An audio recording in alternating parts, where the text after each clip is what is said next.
Thanks. Hi, my name is GINA. I'm an addict. Bonsoir, je m'appelle GINA. Je suis dépendant. Mi nombre es GINA. Yo soy una adicta. And if I can't say hello to you in your native language, I'll just have to keep coming. I am so overwhelmed by this crowd. I am so overwhelmed to be at a world convention. God is good, and I am really better than blessed today. I've been clean in Narcotics Anonymous all day long.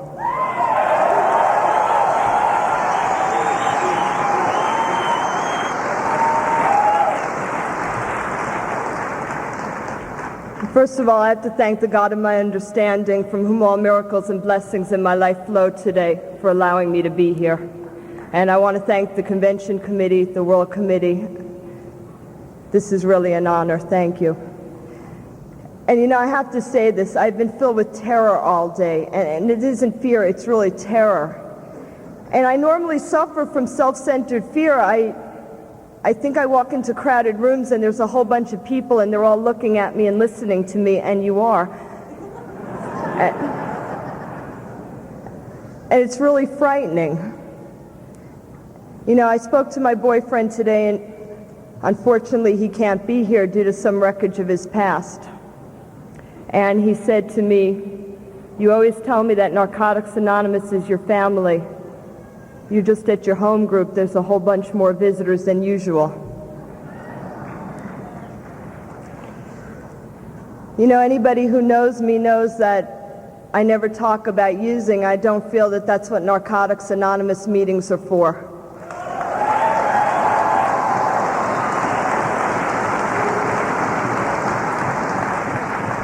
I don't come in here because I don't know how to use. I come in here because I don't know how to live without using. And I learned how to do that in here.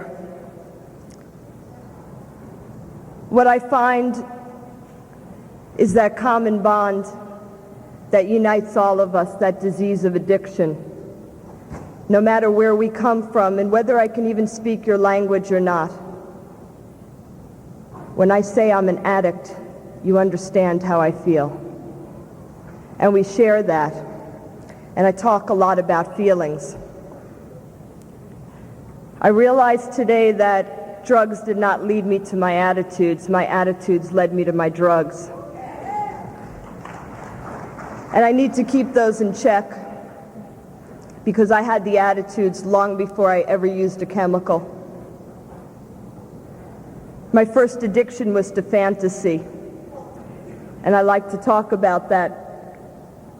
I fantasized being somebody that I thought you would like, because I didn't think that I stood for anything on my own. And I lived in a world that I created.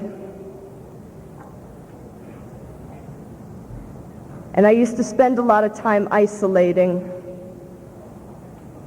And I felt like everybody else I knew in the world, I was convinced that they got some book when they were born. They got a little instruction book on how to live, and I didn't get a copy. And I never understood that. It always seemed to me like everybody else knew how to get along with people, and you knew how to be a part of, and you knew how to fit in. And these things baffled me. I started using when I was about 11 years old, and that was about the same time that I picked up another addiction that's a big part of my story, and that's men. And I realized today that, you know, from the time I started using, I just stopped growing emotionally. And I walked into these rooms an 11-year-old child. Around the same time I started using, I started praying to die. And I had a lot of problems with God. I grew up with a Jewish mother and a Catholic father, and I grew up confused.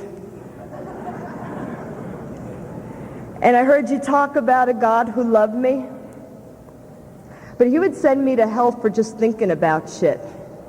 You didn't even have to do it. All you had to do was think about it.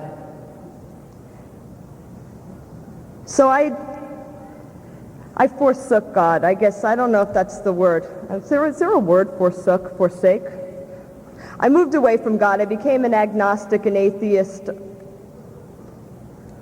And I just tried to live with my drugs. You know, for me, from the first time I used, I was an addict. I knew that when I used, that this is the way I always wanted to feel, and I was going to keep on doing it. And for the next 10 years, I lived with a pain that I can't put into words, but I know that you understand it, and I know that you can feel it. I lived wanting to die every day and not having the guts to take my own life. I started making all of the things our literature talks about, psychiatrists. I started doing flight decks. You know, I need to say, I never got locked up on a flight deck for being crazy. I always got locked up for acting crazy. I knew I wasn't crazy. I knew the difference, and I didn't know how to stop acting that way. I wanted you to love me so badly. I didn't know how to ask for it, and I looked for it in a place I was never going to find it, out on the streets of active addiction. Today I can forgive myself for accepting sex when I wanted love, because I didn't know how to get love anyway else. I was blessed to be 12-stepped by a member of Narcotics Anonymous. And I was given the message in October of 1982, and I wasn't yet ready to stop using. It took me 6 more months to hit my bottom, and I got to that point where no matter what I used, no matter how much I did, it didn't matter. I just couldn't get high anymore. Nothing could take away the pain of being alive. I remember being so lonely that I used to dial wrong numbers to try to get to talk to people. I used to try to start conversations with people on the phone that I didn't know. I used to call the suicide hotline and ask the person just to please talk to me. I called this addict who was out in California when that point of desperation was finally reached, and I said, I'm ready for some help. This was April of 1983, and he put me in touch with an addict in New York. And in April of 1983, there were 2 meetings in Manhattan. And when I look today that the greater New York region has over 1,500 meetings,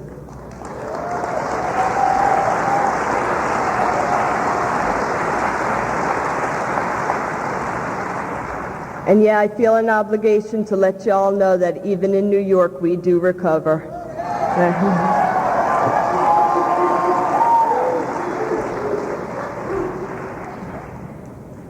But what happened was, it was a Sunday night, and there were only meetings on Sundays and Wednesdays. And I missed the Sunday night meeting. And he asked me, can you wait until Wednesday to make a meeting? And I said, okay. And I don't know what kept me clean for 3 days. I believe today that it was God. But I walked into my first Narcotics Anonymous meeting. It was April 27th, 1983. It was my 3rd day clean. I was terrified. NA back then in New York was a special interest group. It stood for Needles Anonymous. And I was not an IV user. And once again, that feeling in my life came on me, that I walked into this room and I saw a bunch of bikers and women with tattoos, and I said, oh, I don't belong here. But I sat down and I listened to somebody talking about all of the craziness that went on inside of my head that I never dared tell anybody. And I didn't understand how this person knew me so well. And when I heard everybody else share, I realized that what I'd been looking for my whole life I had found in this room. I'd come home. This is where I belonged. That I'm an addict.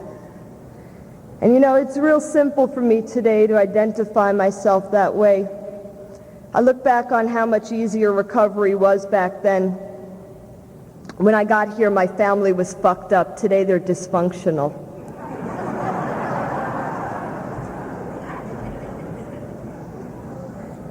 I had low self-esteem and I got involved with men continuously who abused me. Today I'm codependent. I'm an addict, and that's all that I am. And I keep the focus on the problem like my first step tells me. I'm powerless over my addiction, period.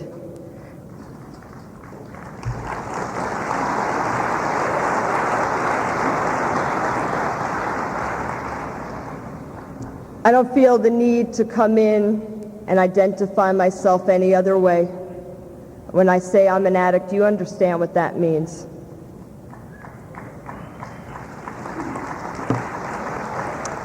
But I sat in this meeting and I heard all these people talking about their life getting better, and I have to tell you, I don't recommend that you do recovery the way that I did. Basically, all I heard was that you didn't use, and I didn't hear a whole lot else. I heard these people talking about getting a sponsor. I'm a very intelligent person. I have a college education. I don't believe in asking for assistance with anything, so I knew what a sponsor was. A sponsor was like when you wanted to join the union, you needed somebody who was in there before you to sponsor you to get in. So you asked me if I had a sponsor, and I didn't want to tell you no, that I walked in here on my own, and nobody sponsored me, so I said yes. And it took me 4.5 or 5 months of listening before I understood what a sponsor was so I could get one. There really aren't any dumb questions in Narcotics Anonymous. The only dumb question is the one that you don't ask, and it just might kill you.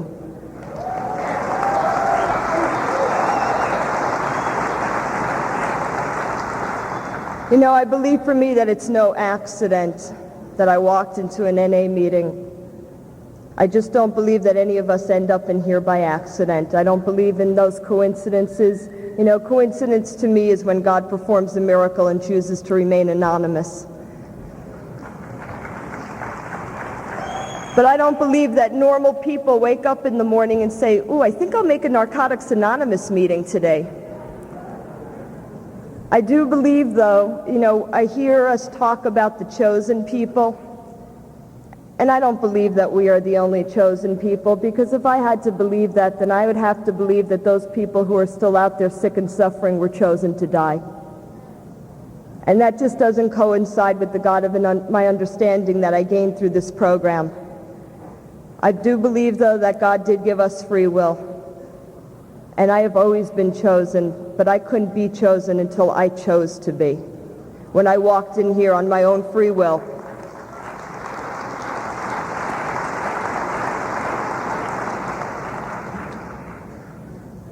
Anyway, I came into NA, and we used to hang these like window shades up in the front of the room, and they looked really nice, and we used to read them off at the beginning of the meeting. And you know, NA was only about 6 months old in New York when I started coming to meetings, and we didn't know anything about steps. We didn't know much about traditions. Traditions I thought were for the group. They didn't apply to me. I wasn't a group. And basically all we talked about was how not to use. But I looked over the steps because we read in the beginning of the meeting that it was suggested that you do them, so I read them over and I picked out the ones I had already done. And I picked out the ones that there was no way in hell I was ever going to do. And some just didn't apply to me. The ones about character defects, that didn't apply to me. I also heard you talk about a lot of suggestions. One of the suggestions that you gave me was that you suggested I didn't get into a relationship in my first year, and I thought that was okay for you, but it wasn't okay for me. I have to tell you that I walked into these rooms with a lot of issues about women. I did not like women. Women were catty, bitchy, they were jealous, they were competitive. They'd stab you in the back and they'd steal your old man in a second. Now, I did all those things. I don't know why I thought you might be different. But the reason I didn't like women was because I didn't like myself. And you were a reflection of me. And I couldn't get over on you. And I have to tell you, it took me a real long time But my recovery did not take off until I learned to be friends with the women in Narcotics Anonymous.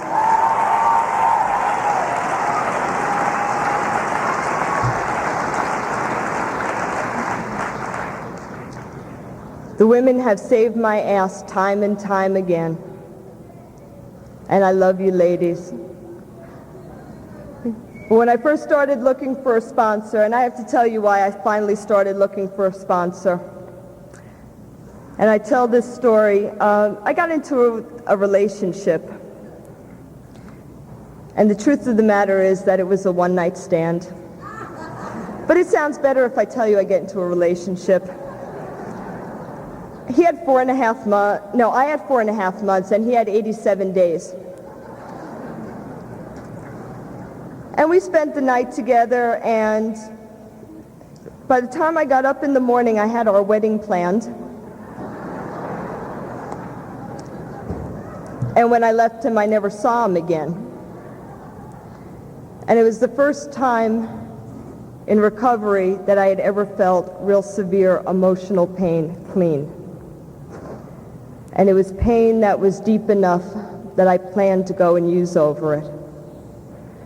And for whatever reason, I chose to call another addict. And this addict suggested that I pray. And as I was saying, I was not big on God, and I was not big on praying.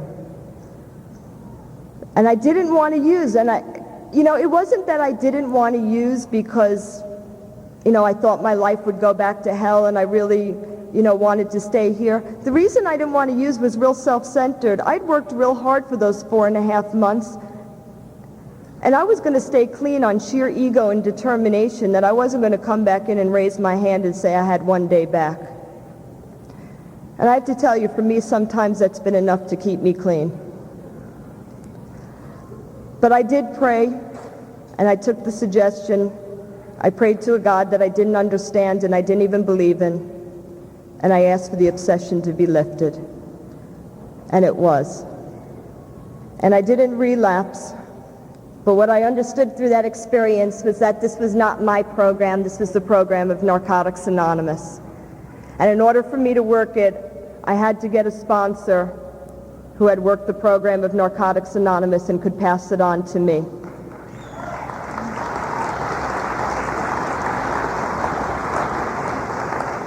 And we do a lot of things in fellowship.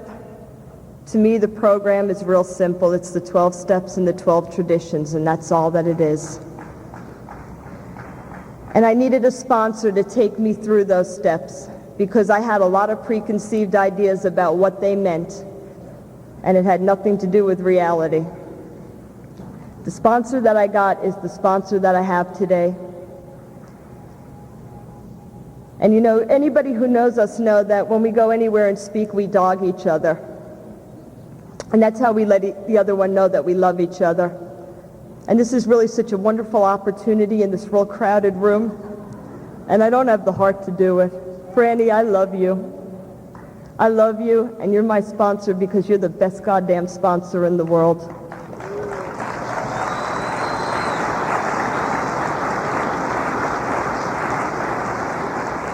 If you don't think your sponsor's the best sponsor around, you need a new one.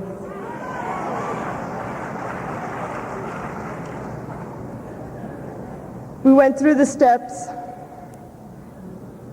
and the first step was real important to me. It's still real important to me. It's the only thing in here that I have to do perfectly, just that first part of step 1.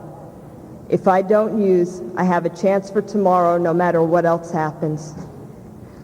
My life can even still be unmanageable, and sometimes it is, but it isn't unbearable, and that's a big difference. And what she told me was that we have a first step like no other fellowship, and I have no opinions on those other fellowships. I'm sure they work fine for what they do, but we have the only first step that focuses on the problem and not on the symptom.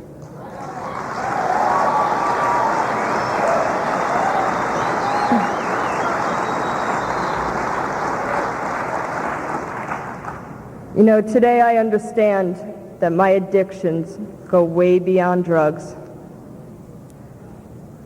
And I have to keep those attitudes in check. I'm addicted to money, men, food, people-pleasing, relationships. I like getting into them. I can't get out of them.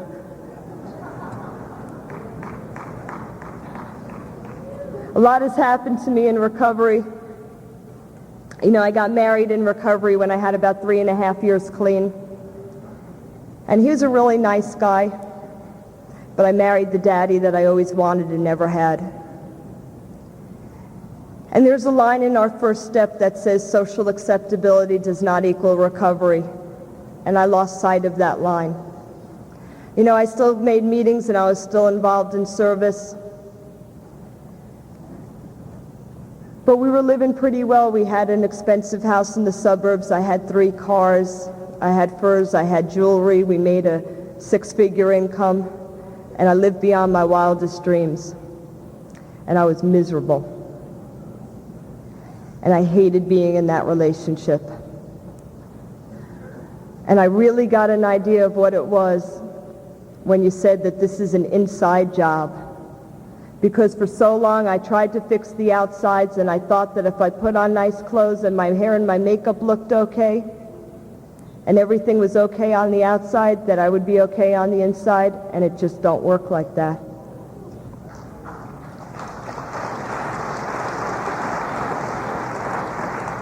I wanted to leave this man for 4 years. I knew that this marriage wasn't working.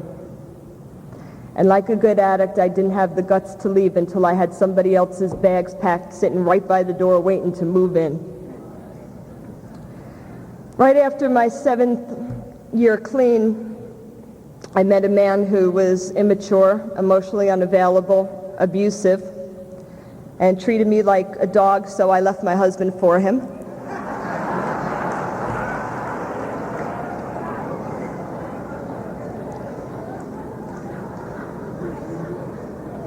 And he did me the biggest favor that I can ever repay him for, and it's taken me a long time to see that. He left me for somebody else. I was in a whole lot of pain over that last year. And you know, for a long time I was feeling that I've gotten beyond the drugs. You know, it's not about drugs anymore. Well, I can tell you, when your ass gets into a sling, it's all about not using again. And it's every day about not using.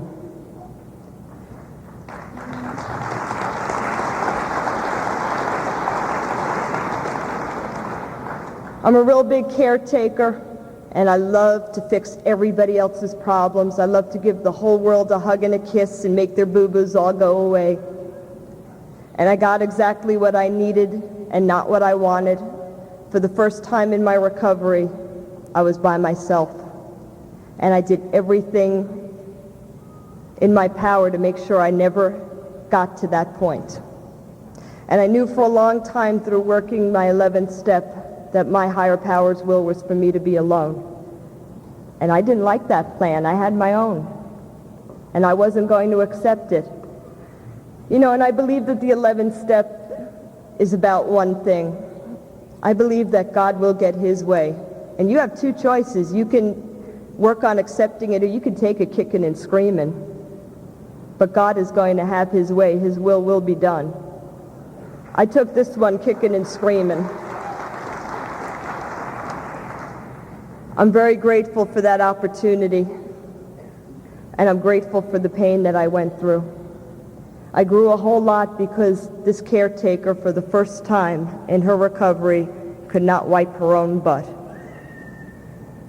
And I really got an idea of what it means when we talk about the we. Because if you hadn't been there to carry me through, I wouldn't have made it. I kept going on your faith. I kept going on your strength. You fed me when I couldn't eat. You took me to meetings.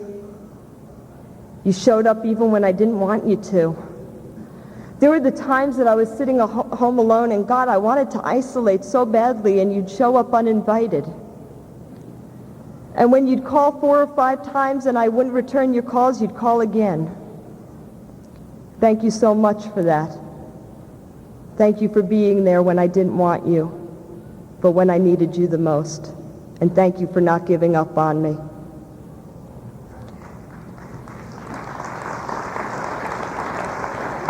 The miracle of this program is something that I never thought possible, and that's the ability to live inside of my own skin comfortably.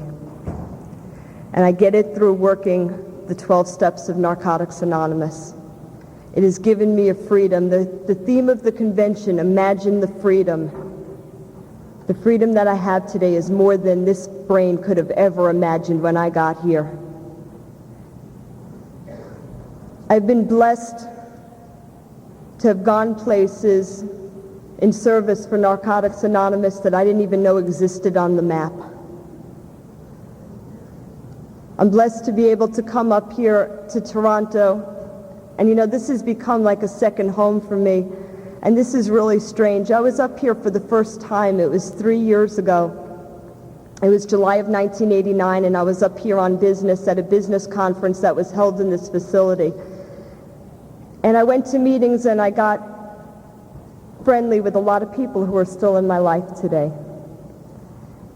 And that week that I was here in Toronto in July of 1989, everybody around Toronto was buzzing, because that week was the week that the world gave the decision that the World Convention in 1992 would be held here. And I never imagined at that time that 3 years later I would be here. And I see those spiritual experiences that come through working the steps, the awakening that the 12-step promises. And my sponsor describes it as being in the exact place at the exact moment that you're supposed to be there, and you know why. And I can look back on 3 years now and understand why I was in Toronto in July of 1989.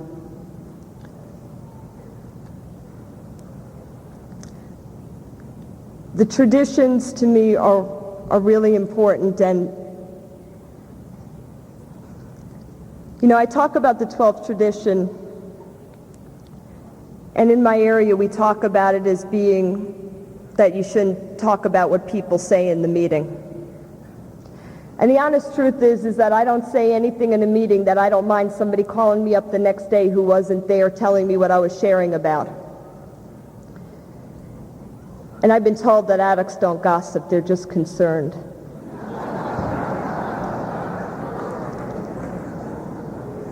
See, but for me, you know, it's really funny because people mostly don't gossip about me, or at least I think that they don't. Because there's nothing that happens in my life that I don't come up here and honestly tell you about. There are no secrets. I waited my whole life. I had a family. And my family can't give me what I need. My parents just can't be loving, they can't be supportive, and they can't be nurturing. It just isn't in them. That's my family of origin. You're my family of choice. You can give me what I need, and you do.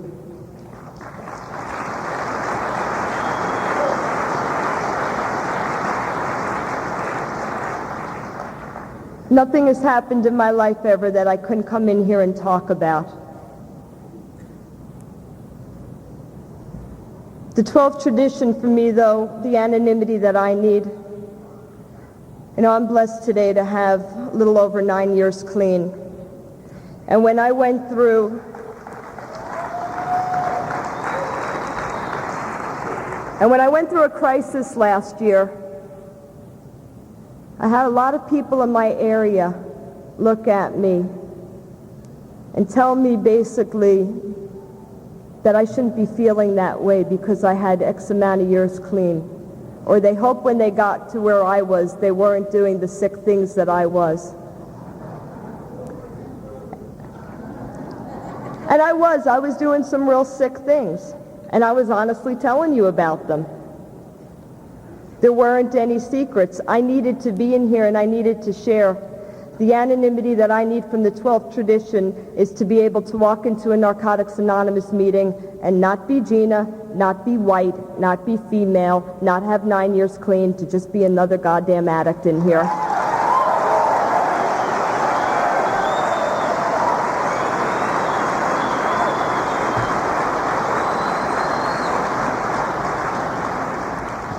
I have a relationship today with the God of my understanding that you gave me, and you gave it to me in the third step in 4 simple words as we understood him. You told me that I had a right to a God of my own understanding. And I have a relationship with that God today. And what I was looking for out there from a man, I've never been able to find, like when I can put myself into his arms and let him hold me.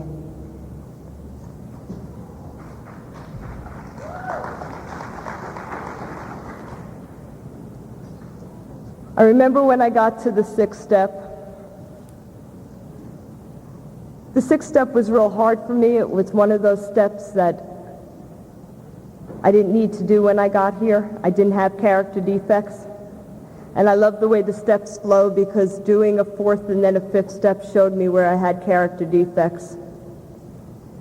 I was real afraid of those steps. I didn't want to get perfect. And I understand today that I'm never going to get there. I don't believe for me that I get new character defects. I believe that if you could take an exhaustive list of every single possible character defect there is, I have every single one of them to some degree or another. What I work the 6th and the 7th step on today is what kicks my ass today. And that changes for me. I was thinking about the steps today because I normally talk about them, and I was told I only have 40 minutes, and a lot of you have heard me share know that I'm long-winded a lot of the time. And I'm watching my watch and going through them real quickly. You know, when I was talking about the 10th step, for the first time today, I'm in a relationship with another recovering addict. And I don't need to work a 10th step anymore because I have my inventory taken for me on a daily basis.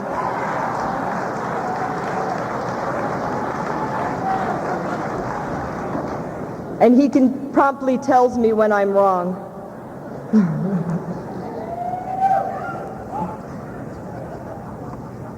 This relationship is the hardest relationship I've ever had to work at, and it really is work. And it's so much easier to throw up my hands and say, fuck it, and just walk away. And what I learned in the 8th and the 9th step is that amends are not about saying I'm sorry. They're about changing your behavior.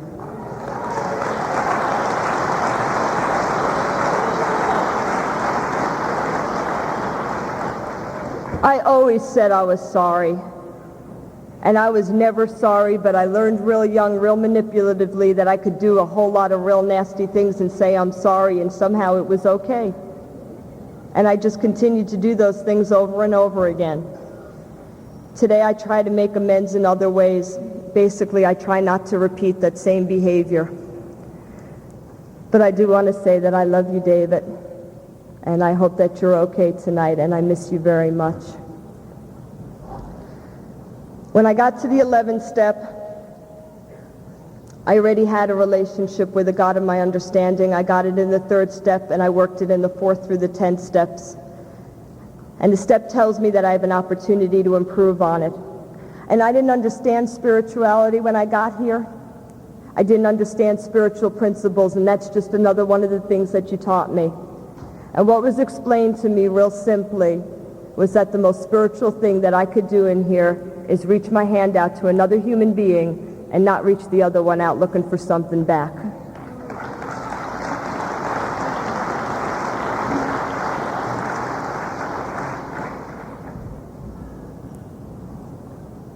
I don't get upset today about wondering what God's will is for me. I used to get real crazy about it. Today I know when I'm not doing God's will because it just doesn't feel good inside. I believe that God's will for me is real simple. It's to be the best person that I can be. It's to treat other people the way that I would like to be treated.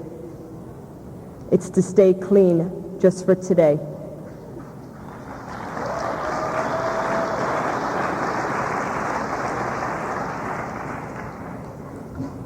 I practice my 12th step in a lot of ways. I do it through sponsorship. And I have to talk about my girls, and to me they are my girls. Sandy is here with me, and thank you for always traveling with me. I have the sickest sponsees in Narcotics Anonymous. And I can say that because they come to me for suggestions. And they take them sometimes. You know, there's a line out of a Woody Allen movie that says, I wouldn't want to be a member of any club, or I wouldn't want to belong to any club that would have me as a member. And my self-esteem always made me feel that way. This is the only place that you tell me, keep coming back. No matter what I share, no matter how crazy it is, you tell me we love you and you clap and you tell me to keep coming back. And this is the one place I'm accepted, and I really want to stay here and be a member. I have no other place to go. I practice my 12-step through service, and I love doing service. There's a few things that you might have heard tonight that I need to tell you are my opinion, and they're mine. It's not the opinion of Narcotics Anonymous, and if it offends you, I'm sorry. It's the way that I feel. And one of those opinions is that there is absolutely no excuse for not doing service in Narcotics Anonymous.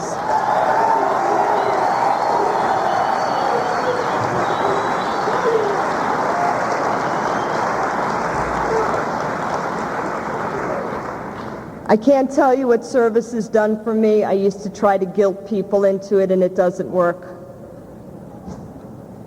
I'm also a recovering NA Nazi. I need to say that. But I can tell you for me that service has allowed me to go places that I never thought I'd get to go, to have friends in almost every state in this country and in a lot of other ones, to get out of myself. When I went through a real hard time last year, I chaired our ASC, and thank God I had that commitment. Because when I sat in my house and isolated, one of the only things that got me out was knowing that I had a commitment to Narcotics Anonymous. And it got me out of myself. I believe that I keep that 12-step with me, and that I will continue to have a spiritual awakening as long as I continue to stay here. For me, I didn't start with the traditions until I finished the 12 steps, and this is another one of my opinions. But I personally believe if you haven't had a spiritual awakening as a result of these steps, you can't possibly understand the spiritual principles behind the 12 traditions.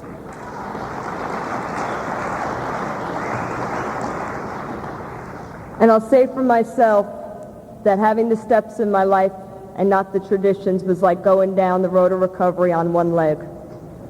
I got shorted my whole life, and I don't want to get shorted in here. I want everything that recovery has to offer. And the traditions teach me how to deal with you. Through the steps, I learn how to deal with myself, and through the traditions, I learn how to deal with you and be a part of a group.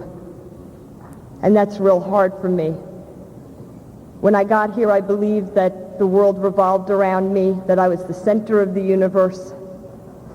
And I learned in here about being a part of a group conscience. Those little suggestions that you made, the real simple ones, are still really important to me today. I heard everything I needed to stay clean at my first meeting. It's taken me a lot of years to understand them and put them into action, but I heard everything I ever needed to stay clean at that very first meeting. You told me real simply, don't use no matter what, join a group, get a sponsor, come early, leave late, get involved, and work the steps or die.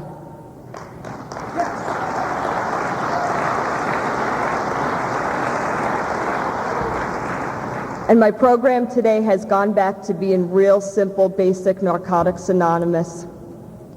I have a home group. It's the Fleetwood Sanctuary Group in Mount Vernon, New York. And it's the best damn home group in the world. If you don't think yours is, get a new one. I'm involved in the group. I do group service.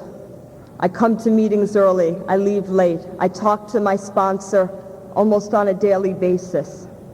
Those things still work for me. Sometimes lately I come into Narcotics Anonymous meetings and I sit and I hear everything but Narcotics Anonymous. And I've been sharing about this a lot. A lot of meetings I feel like they're becoming networks for me to sit and listen to people share about all of the other things they're doing and all of the other places that they're going to help their recovery. I come in here to find out how my life can get better by working the 12 steps and the 12 traditions. I have no opinion on those other things. I may have even done some of them, but they're not what I come in here to talk about.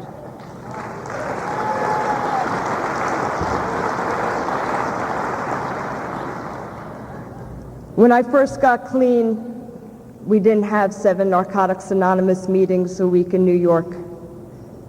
And if you wanted to go to a meeting every night, you had to go to other places. And I'm real grateful today. There's over 1,500 meetings in the greater New York region, and I don't need to get my recovery anyplace else other than Narcotics Anonymous.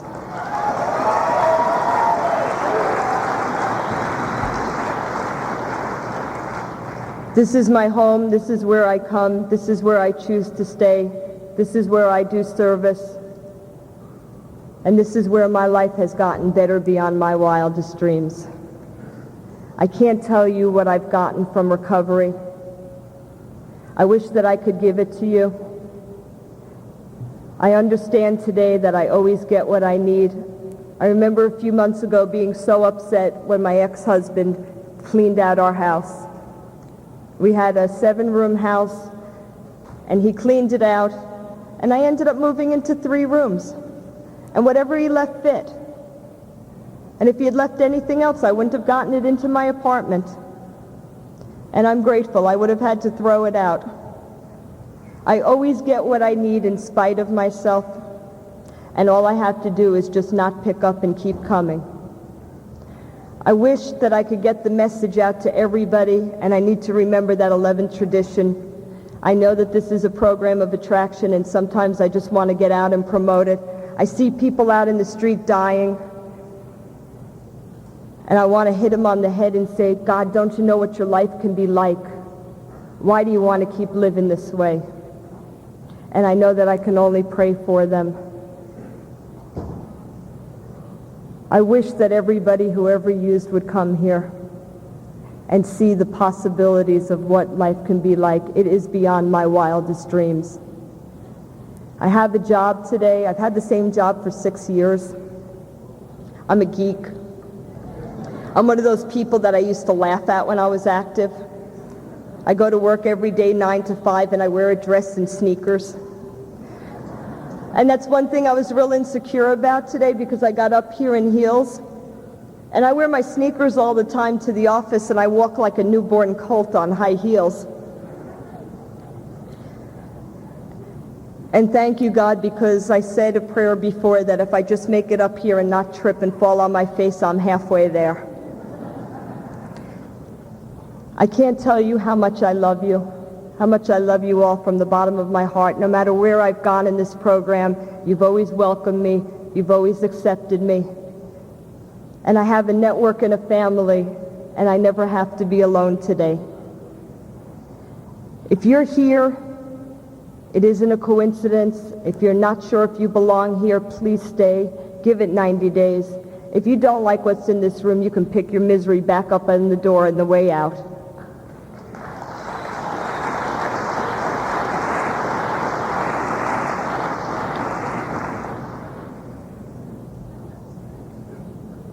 I'd just like to say, if nobody else has told you today, I love you from the bottom of my heart. Thank you. If anybody asks you today how NA works, let them know it works just fine. Thanks.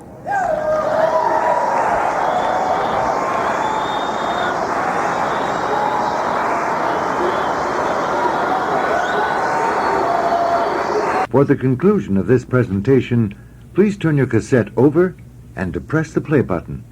Do not rewind your cassette.